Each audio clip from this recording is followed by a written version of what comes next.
Hi, it's Andy. Hi, it's Dave. Hi, it's Kirk. Okay, so for today's video, as always, Andy and Kirk have no idea what is coming up. I obviously do, and it is a video I have actually seen before on my own Dave Does channel. Please go check that out. We will we'll not be doing any pausing. It's still early, guys. Can you put after this? Can you add in one of those carry-on film like strange noises, whoosh noises? Woo! Yeah, something like that. Speak to the editor. Oh, that's me. We'll do something like that.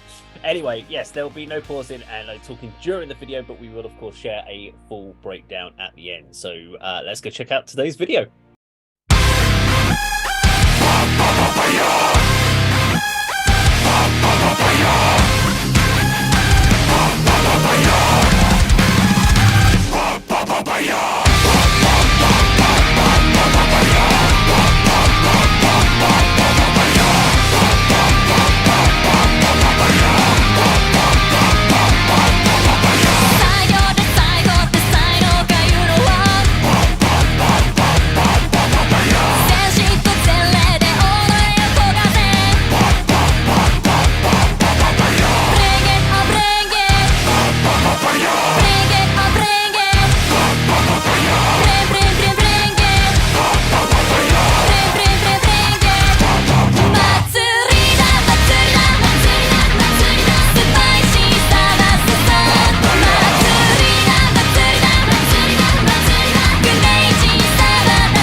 Okay, right. Well, I'm going to kick this one off just because I have a bit more background on this. This is a song I have checked out and a little bit more about this, where this came from. So this was off the last Babymetal album, and this whole album, it confused the hell out of me when it came out.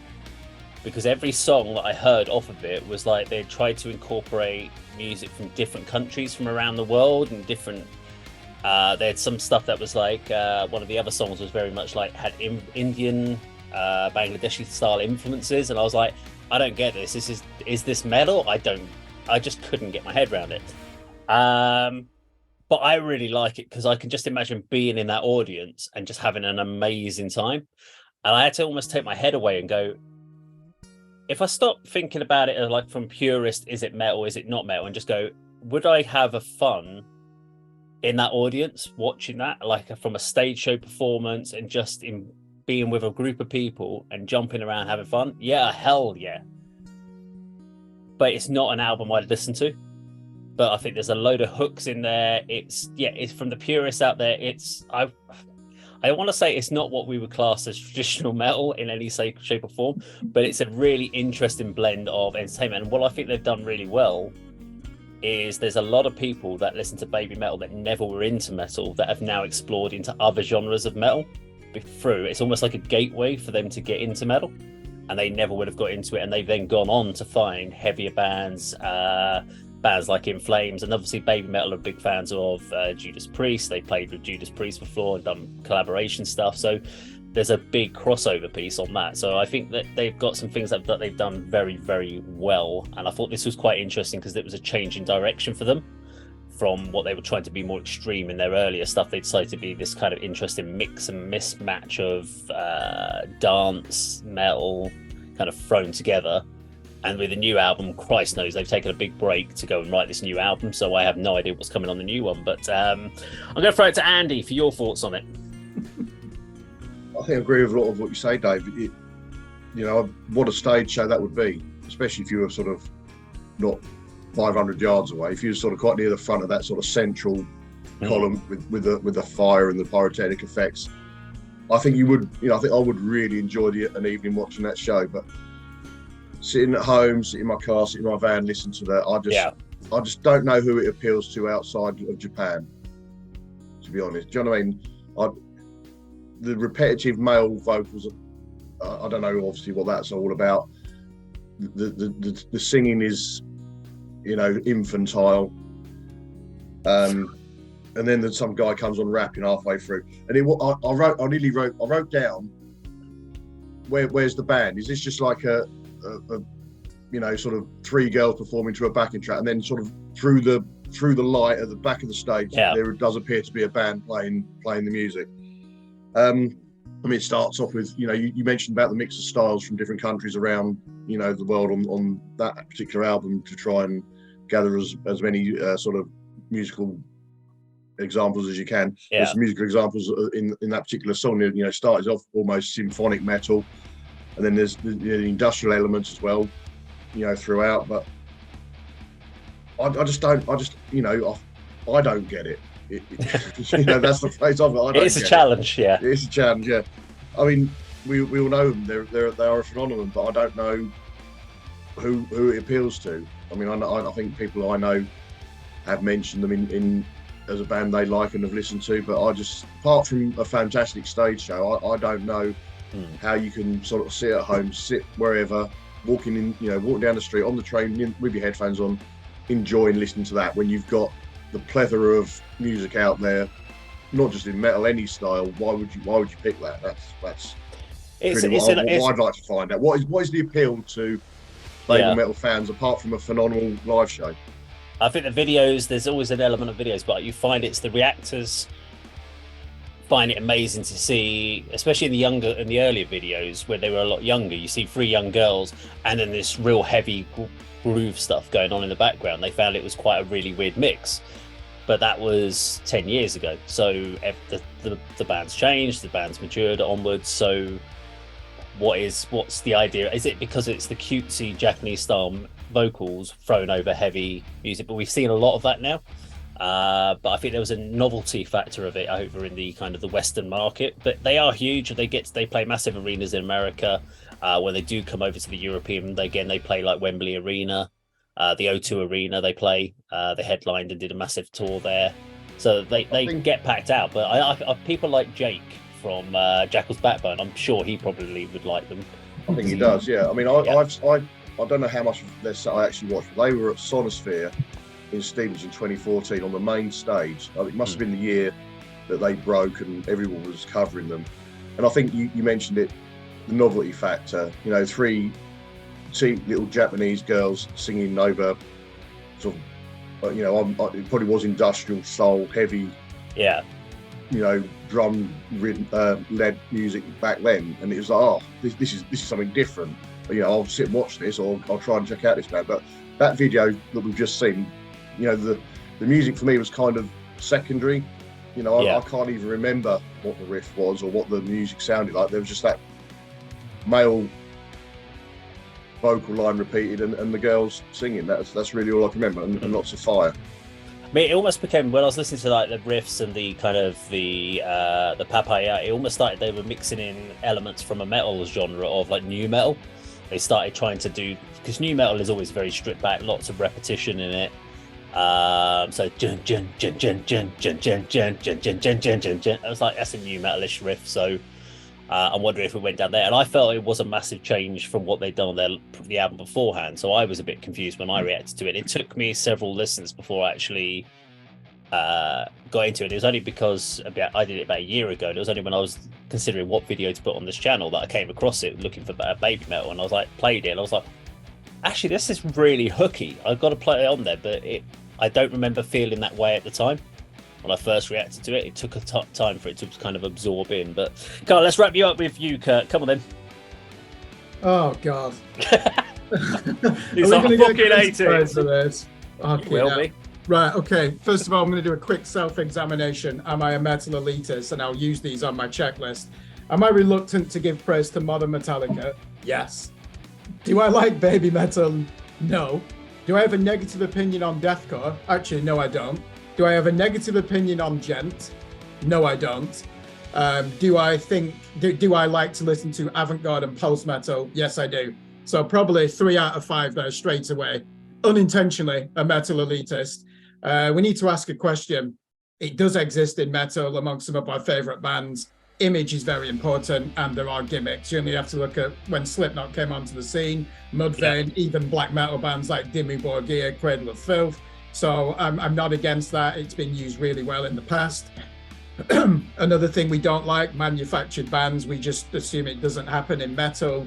That is a manufactured band. They have great world-class musicians behind them who write all the songs, am I right? And they sing, great choreography, excellent live show, dreadful music, fucking dreadful music.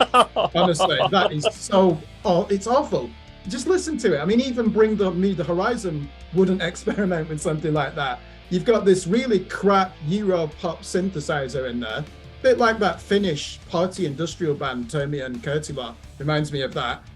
The vocals, no idea. The vocals are awful. I know they're singing in English, but why was that? Come on, hang on, you're saying that's bad vocals, but that was better than Rotten Sound. Come on. Well, yeah, okay, they can sing, but I prefer extreme metal, don't I? Why was that on the front cover of Metal Hammer? Well, we know, because if you're a magazine or publication, you need to increase your circulation, you need to sell copies, so I do understand. I'm now becoming one of those white middle-aged gammon types that's enraged by this, and I'm determined not to be that person. I can't help it. Do they deserve to be taken seriously? No, they don't want to be taken seriously. It's fun, but I am the type of fucking twat, sorry to use the term, who will go and listen to Neurosis and Cult of Luna in a dark room and ponder the darker questions of life. So I'm not going to listen to that type of music.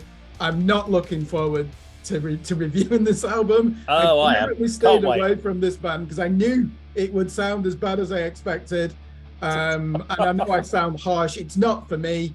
And one more thing, I'd like to say I'm not a gatekeeper. I don't care what people listen to. I'm not going to go over to someone and say, why are you listening to that? You should check out this obscure avant-garde, blackened, math grind, post-progressive, brutal death metal band. You know, I'm just putting all these words together. I'm not that type of person. I just don't care. It's not for me. I've nothing. I can't say I've nothing against them. I have, haven't I? It's you have. I've deliberately avoided, and I will continue to avoid them. There we go. Well, one good thing about our particular channel is that the three of us have very, very, very different tastes. But the good thing is that we can all appreciate each other's opinions. I hated Rotten Sound. You liked them. I like Babymetal. You hated them. So that's fine. And that's why it works on the channel. It'd be really boring if we all agreed on everything. It'd be really boring channel to watch. So there you go. Become a stereotype after one video. Yeah, there you go. Well, there you go. That was Babymetal and Papaya. If you like the video, please do like, share, and subscribe. If you hated this video, which is more than likely, please do like, share, and subscribe, and you can hate some more of our videos. Thank you very much for watching, and we'll see you on another video sometime very soon. Take care.